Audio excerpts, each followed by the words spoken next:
একটা বিষয় খেয়াল করেন না, যে যখন সূর্য ডুবে যায় তখন পাখিগুলো কি করে বলেন? বাসায় ফিরে যায় না? মানে দিন শেষ, সূর্য ডুবে গেছে, এখন বাসায় ফিরতে হবে, তাই না? এভাবে আল্লাহ পাক রমাদান দিয়েছেন আমাদেরকে, কেন জানেন? যাতে এই যে সারা বছর আমরা এদিক ওদিকে ছোটাছুটি করে দূরে সরে গেছি না, এখন কাছে আসো, ঘরে আসো, আল্লাহর কাছে আসো। রমজান মাসে কোথায় আসো? আল্লাহর কাছে আসো। এখন আল্লাহর কাছে আসতে হলে আপনার প্রিপারেশন লাগবে না? আমি আপনাদেরকে আজকে 15টা পয়েন্ট বলবো ইনশাআল্লাহ, বেশি বড় বড় করে না, জাস্ট সংক্ষিপ্ত করে 15টা পয়েন্ট। এই পয়েন্টগুলো আমাদেরকে রমাজানের আগেই নিজের মাথায় ঢুকাইতে হবে, পাক্কা নিয়াত করতে হবে আল্লাহ পাক যেন আমাকেও তৌফিক দেন, আপনাদের সবাইকে তৌফিক দান করুন। তো আমি যেটা বলছিলাম ভাই, আমাদের আগে ইলম শিখতে হবে, আমল বাড়াইতে হবে, ওলামা কেরামের সোহবত লাগবে, আর রিজিক হালাল করতে হবে। কি করতে হবে?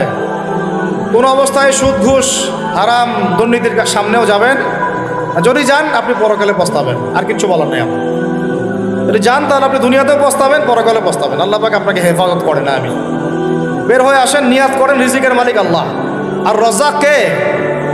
কে আর রজ্জাক? এই সাগরের নিচে যে মাছগুলো থাকে লক্ষ লক্ষ কোটি কোটি, কোনোদিন সুদ খায়, ঘুষ খায়, জুলুম করে? ওদেরকে কে খাওয়ায়?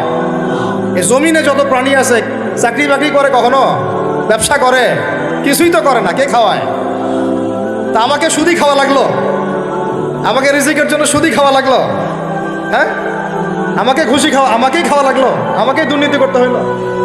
আল্লাহ পাক আমাদেরকে বুঝ দান করেন। আমি রিজিক আল্লাহ পাক দিবেন। যদি আপনি হারামে চান তখন হারামেই পাবেন, হালালে চাইলে আল্লাহ পাক হালাল রাস্তা বের করে দেবেন ইনশাআল্লাহ। এগুলো আমাদের কাজ ভাই। একদিন দুই দিনের মাহফিল করে আমরা সব কায়েম করতে পারবো না। তারপরে আমাদের পরিবারের আদর্শ ঠিক করতে হবে, পরিবারের মেয়েদেরকে পর্দায় রাখতে হবে, সবাইকে সৎ কাজে আদেশ করতে হবে, অন্যায় কি করতে হবে? নিষেধ করতে হবে, দাওয়াতের কাজ করতে হবে, আলেমদের সহমতে থাকতে হবে, উম্মাকে ঐক্যবদ্ধ করার চেষ্টা করতে হবে। তারপরে ইনশাআল্লাহ দিনের জন্য কিছু করা যায়। তো ঠিক আছে কথা? আল্লাহ পাক আমাদেরকে বোঝার তৌফিক দান করেন। এখন আসেন ভাই, ওই 15টা পয়েন্ট আমি আপনাদেরকে বলি, এই 15টা মাথায় ঢুকান, এটা ভুলে যাবেন না আজকে, সব ভুলে গেল, ঠিক আছে? রমাজানের প্রস্তুতি নাম্বার 1, আমার সেটা বলেন। রমাজানের প্রস্তুতি নাম্বার 1 হচ্ছে যত দুনিয়াবি কাজ আছে সেই কাজগুলোকে কমিয়ে ফেলবো। দুনিয়াবি কাজগুলো কি করব? মানে দুনিয়াবি যত কাজ, যত ব্যস্ততা যা আছে এগুলোকে কমায় নিয়ে আসবো, যাতে রমজান মাসে আমাকে বেশি বাইরে দুনিয়াবি প্রয়োজনে বাইরে বের হইতে না, মানে বেশি ব্যস্ততা আমাকে দুনিয়ার জন্য না করতে হয়।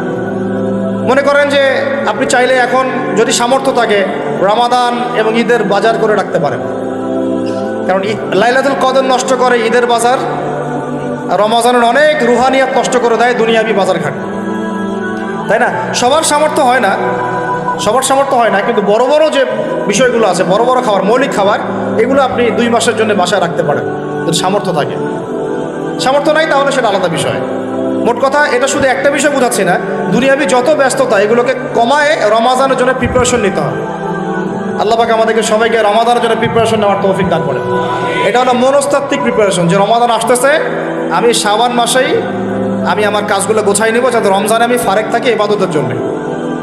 বুদ্ধিমানের কাজ না এটা? আল্লাহ পাক তৌফিক দান করেন। আমি 2 নম্বর হচ্ছে ভাই, রমাজানের আমরা সবাই 30টা সওম রাখবো বলে নিয়াত করি, আল্লাহ পাক তৌফিক দান করেন, আমিন। কিন্তু এখানে একটা কথা, 2 নম্বরটা হচ্ছে রোজা রাখার মতো রোজা রাখতে হবে। কি বললাম বলেন? রোজা রাখার মতো রাখতে হবে। এটা কেন বললাম, কেন বললেন ভাই? উত্তর দিচ্ছিস। উপোস থাকা, না খেয়ে থাকা আর সওম রাখা এক জিনিস নয়। পানি ছেড়ে দেওয়া, খাবার ছেড়ে দেওয়া আর ইসলামী সওম এক জিনিস নয়। অনেক ধর্মের মানুষ খাবার পানি ছেড়ে দিয়ে থাকে, উপাস থাকে, থাকে না? হাদিসের মধ্যে নবীজি বলেছেন যে ব্যক্তি রোজা রেখে অন্যায় কাজ ছাড়তে পারলো না, মানে আল্লাহর মাসিয়াত ছাড়তে পারলো না, এই যে কাবায়ের ফাওয়াহিশ এগুলো ছাড়তে পারলো না, অশ্লীলতা ছাড়তে পারলো না, মিথ্যা ছাড়তে পারলো না, বেহায়াপনা ছাড়তে পারলো না, তার না খেয়ে থাকায়, পানি না পান করায় আল্লাহর কিচ্ছু যায় আসে না। আর রোজার বিষয় বুঝলাম, রোজা কাকে বলে ভাই? মানে রোজা মানে হচ্ছে আমি আল্লাহ পাকের সমস্ত নিষেধ ছেড়ে দিব। কি করব? আল্লাহর সমস্ত নিষেধ, রোজা থেকেছি, পানি খাচ্ছি না, খাবার খাচ্ছি না, কার ভয়ে? গোসল করার সময় 1 ঢোক পানি খেলে কে দেখবে? এই চেতনা তখন কাজ করে, তখন কাজ করে না? চুপ করে 1 লোকমা ভাত খেলে কে দেখবে? কেউ দেখবে? আল্লাহ ছাড়া কেউ দেখবে? কেউ দেখবে না। তারপর আপনি খান না কেন? আপনি খান না কেন? কারণ আপনি অনুভব করেন যে আল্লাহ পাক আমাকে দেখছেন। এটাই হলো ইহসান। এটার নাম কি? ইহসান। এটাই বলা হচ্ছে হাদিসে জিবরিলের মধ্যে, আনতা আবুদুল্লাহ কাআন্নাকা তারাহ, তুমি এমনভাবে আল্লাহর ইবাদত করো যেন তুমি আল্লাহকে দেখতে পাচ্ছ। ওয়া ইল্লাম তাকুন তারাহু, তুমি যদি আল্লাহকে দেখতে না পারো, জেনে রাখো ফাইন্নাহু ইয়ারাক, আল্লাহ পাক তোমাকে দেখছেন। এইটাকে বলে আল্লাহ কনসিয়াসনেস বা ইহসান বা তাকওয়া। আর তাকওয়া হাহুনা, তাকওয়া কোথায়? এখানে।